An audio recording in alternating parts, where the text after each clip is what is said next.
son journal, le passager Cazalon rapporte au jour le jour l'épouvantable naufrage qu'il vit en plein océan Atlantique sur le trois-mâts le Chancellor.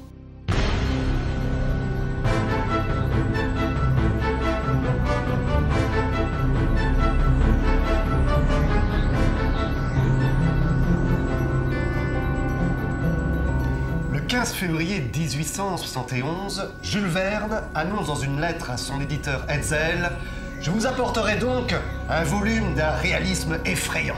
C'est intitulé « Les naufragés du Chancellor ». Je crois que le radeau de la Méduse n'a rien produit d'aussi terrible. Je crois surtout que cela aura l'air vrai. » Jules Verne vient d'écrire son roman le plus noir, le plus terrible, le récit d'une véritable descente en enfer dans laquelle il est allé, comme il le dit lui-même, jusqu'au répugnant, jusqu'au dégoûtant, avec pour modèle le terrible naufrage du navire La Méduse en 1816.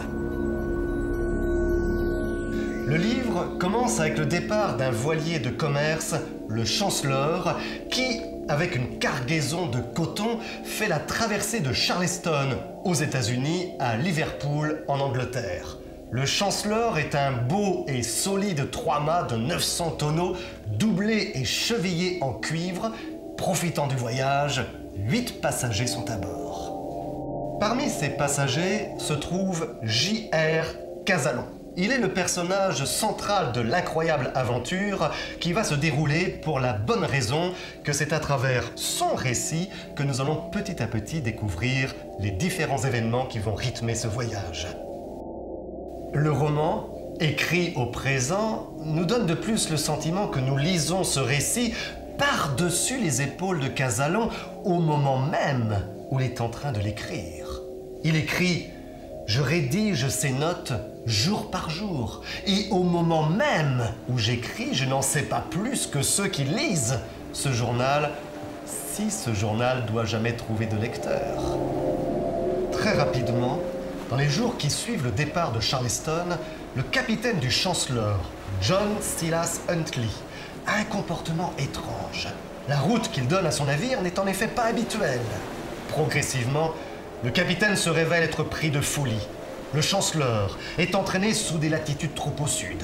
Il est pris bientôt dans une violente tempête, dans une mer extrêmement houleuse. Le Chancellor dérive vers le sud-est. De plus, une ambiance particulière règne sur le navire parmi l'équipage. Il y a quelque chose, se dit en lui-même Cazalon, de plus en plus inquiet. Toutefois, dans un dernier moment de lucidité, le capitaine Huntley transmet son commandement à son second, Robert Kurtis. Robert Kurtis est un homme énergique qui inspire à Cazalon une grande confiance pour désormais rétablir la situation et retrouver la route de Liverpool. Et c'est alors que le comportement étrange de l'équipage, remarqué par Cazalon, trouve son explication. Le feu a pris à bord. La cargaison de coton, du fait d'une combustion spontanée, brûle depuis 6 jours.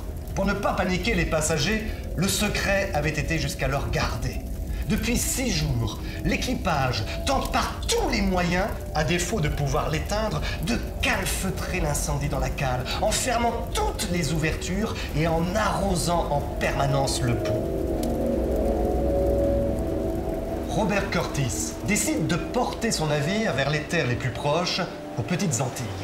Mais c'est alors que Cazalon surprend une conversation entre 2 passagers. L'un d'eux, John Ruby, vient en effet de révéler qu'il avait embarqué en cachette dans la cale aux marchandises une bonbonne de picrate de potasse de 30 livres. C'est-à-dire, nous affirme Cazalon, de quoi faire sauter une montagne. Tout semble perdu.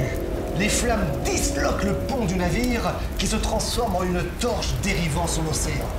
Le navire va certainement exploser d'un moment à l'autre. Quelle nuit épouvantable! Et quelle plume saurait en retracer toute l'horreur! L'ouragan, alors dans toute sa violence, souffle sur ce brasier comme un ventilateur immense. Le Chancellor court dans les ténèbres comme un brûlot gigantesque. Pas d'autre alternative. Ou se jeter à la mer, ou périr dans les flammes. à 11h30, au moment où la mer est plus terrible que jamais, un grondement particulier, si redouté des marins, vient s'ajouter au fracas des éléments déchaînés. Et ce cri retentit à l'avant. Des brisants par tribord! Robert Kurtis saute sur le bastingage, jette un coup d'œil rapide sur les lames blanches et se retournant vers le timonier, la barre à tribord toute! Crie-t-il une voix impérative. Mais il est trop tard. Je sens que nous sommes enlevés sur le dos d'une lame monstrueuse. Et soudain, un choc se produit. Le navire touche par l'arrière, talonne plusieurs fois, et le mât d'artimon, brisé au ras du pont, tombe à la mer. Le Chancellor est immobile. Le Chancellor vient de s'échouer sur un îlot inconnu en plein océan.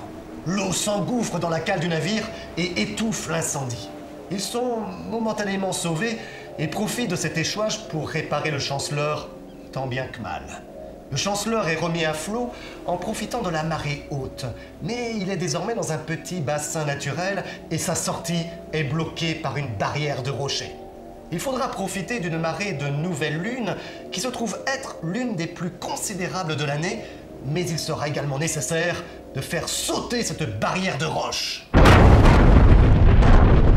En utilisant la fameuse bonbonne de ce picrate explosif qui avait été retrouvé intact dans la cale.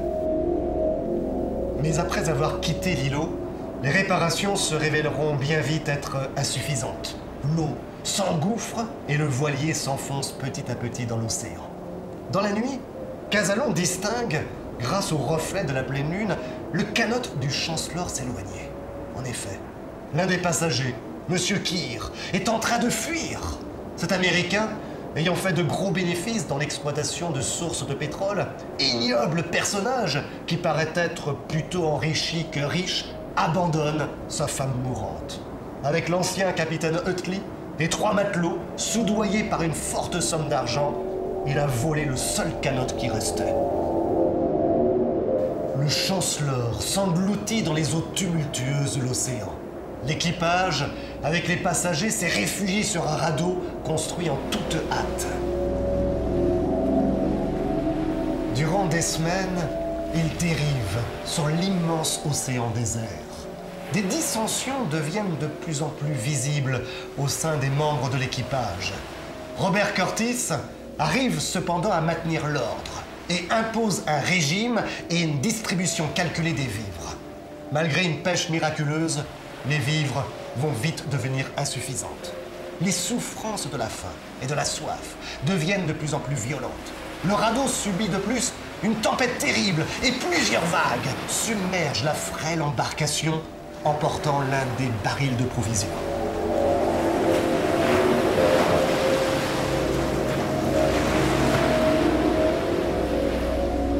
Dans cette descente dans les enfers, les plus résistants ne sont pas les plus costauds physiquement, mais ceux qui ont une force morale inébranlable. 3 personnes se distinguent particulièrement. Monsieur Le Tourneur et son fils, André Le Tourneur, ainsi que la jeune Miss Herbey. André Le Tourneur, maladif, est infirme de naissance. Sa jambe gauche, misérablement déjetée, l'oblige à boiter et à se servir d'une canne. Ce jeune homme est pourtant, comme l'affirme Cazalon, l'âme de ce petit monde, par sa conversation et sa façon d'appréhender la situation. Son père, quant à lui, n'a qu'une idée: protéger son fils au prix de sa propre vie. Miss Herbey, jeune fille sans argent de 20 ans, qui était au service du richissime Monsieur Keir et son épouse, joue un rôle essentiel. Elle donne ses soins aux malades, sacrifie même une partie de sa ration. Elle transmet un espoir et sait apporter le réconfort.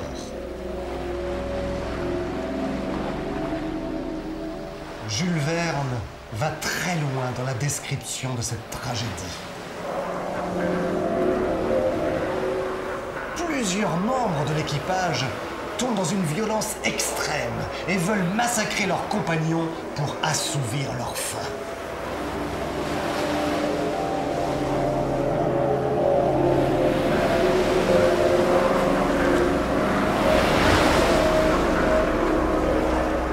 Jules Verne va même jusqu'à mettre en scène le cannibalisme après que l'un de leurs compagnons morts ne soit en effet dévoré.